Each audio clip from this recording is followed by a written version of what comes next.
Bismillahirrahmanirrahim. Assalamualaikum warahmatullahi wabarakatuh. Perkenalkan, nama saya Shirley Filina Herlan. Saya dari jurusan Pengembangan Masyarakat Islam, Fakultas Dakwah dan Komunikasi, Universitas Islam Sunan Gunung Jati, Bandung.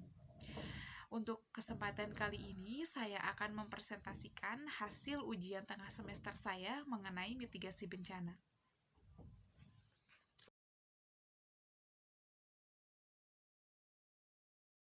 Oke, mengenai macam-macam bencana yang terjadi, yaitu ada gempa bumi, kemudian ada erupsi berapi. Gempa bumi tahu kan, gempa bumi itu adalah suatu getaran yang terjadi atau guncangan yang terjadi di pemukiman bumi atau di permukaan bumi, biasanya akibat patahan-patahan aktif gitu ya, yang aktivitas gunung berapi yang aktif, kemudian ada runtuhnya bebatuan. Nah, itu dinamakan dengan gempa bumi. Kemudian yang kedua, ada erupsi gunung berapi. Erupsi gunung berapi ini merupakan bagian aktivitas vulkanik yang dikenal dengan istilah erupsi. Dapat berupa awan panas yang keluar atau lontaran material dan lain-lain. Kemudian selanjutnya bencana yang terjadi itu ada biasanya tsunami. Tsunami itu serangkaian gelombang yang sangat tinggi gitu, gelombang ombak laut raksasa yang timbul karena adanya pergesekan dari dasar laut akibat gempa bumi. Kemudian ada tanah longsor. Tanah longsor ini diakibatkan karena adanya gerakan massa tanah atau bebatuan di dalamnya. Yang keduanya kondisi tanahnya sehingga tidak stabil gitu. Kemudian ada banjir. Banjir itu peristiwa atau suatu keadaan bumi yang di dalamnya dapat menenggelamkan atau di mana dapat terjadi terendam gitu suatu daerah atau wilayah tertentu di daratan karena volume air yang meningkat gitu. Kemudian mengenai bencana kekeringan. Kekeringan ini yaitu kurang ketersedianya air sehingga kebutuhan air berkurang gitu, baik yang terdampak yaitu pertanian maupun lingkungan hidup, ekonomi, dan lain-lain. Kemudian ada bencana angin puting beliung. Angin puting beliung ini merupakan angin yang sangat kencang yang secara tiba-tiba mempunyai pusat gerakan yang melingkar menyerupai spiral. Nah, kemudian ada abrasi. Abrasi itu pengikisan pantai oleh tenaga gelombang laut dan arus laut.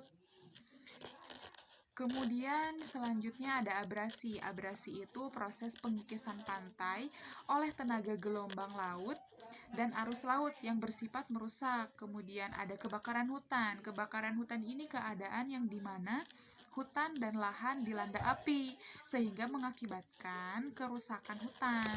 Kemudian ada kecelakaan transportasi. Biasanya kecelakaan ini disebabkan oleh moda transportasi yang terjadi di darat atau di jalan atau di laut maupun di udara.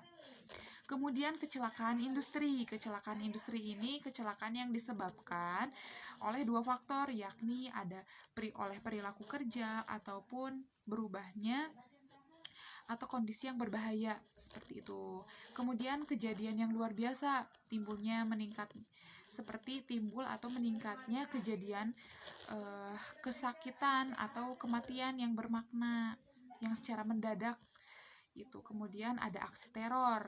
Aksi teror ini bencana yang dilakukan oleh setiap orang dengan sengaja begitu ya, sehingga menyebabkan atau menghambat suatu aktivitas, misalkan dengan adanya kekerasan, kemudian adanya ancaman yang disengaja, kemudian ada sabotase dan konflik. Sabotase ini suatu peristiwa yang terjadi untuk melemahkan musuh melalui penghancuran sesuatu gitu. Kemudian ada terakhir konflik sosial. Konflik sosial ini adalah suatu gerakan massal yang bersifat merusak tatanan sosial yang ada gitu. Nah, begitulah macam-macam bencana yang terjadi, terutama bencana di Indonesia.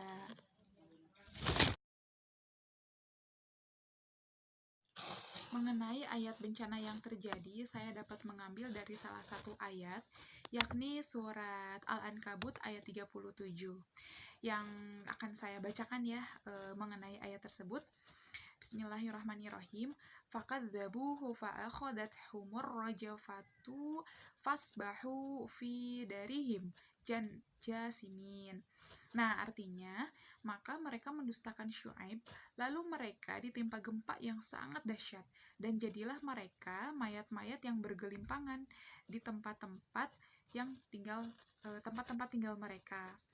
Nah, kemudian saya dapat mengambil suatu tafsir ya dari tafsir kitab Al-Jalalain, kemudian dituliskan oleh Jalaluddin Al-Mahali.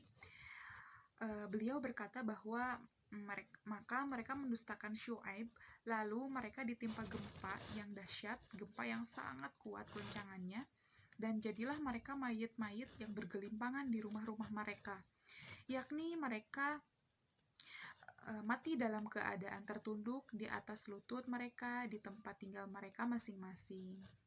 Nah, kemudian dari salah satu hadis mengenai bencana itu terjadi, saya dapat mengambil hadis mengenai gempa bumi, yakni yang disabdakan oleh Rasulullah Shallallahu Alaihi Wasallam, yang bunyinya adalah la taqumus sa'atu hatta taqtur zalzil.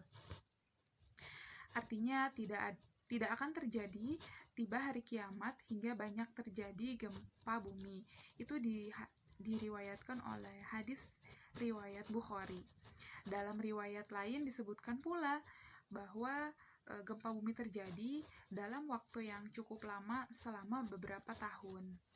Nah, begitulah mengenai salah satu hadis tentang bencana, yaitu bencana gempa bumi.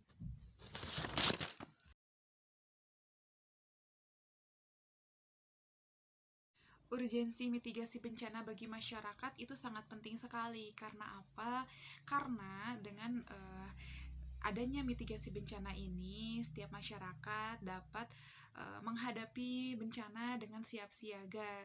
Contohnya ketika dilakukan mitigasi bencana ketika sebelum bencana itu terjadi, maka perlu mempersiapkan. Kemudian setelah bencana itu terjadi, maka dampak negatif itu dapat diminimalisir, sehingga masyarakat sangat perlu untuk menghadapi bencana dengan mitigasi bencana. Kemudian, bagaimana ya sikap seorang mukmin ketika menghadapi bencana itu terjadi?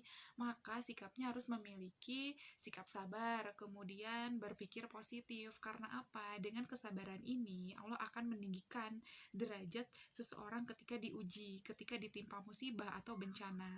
Nah, kemudian kita tidak boleh menyerah begitu saja, sehingga kita perlu mengambil banyak hikmah yang dirasakan setelah bencana itu terjadi.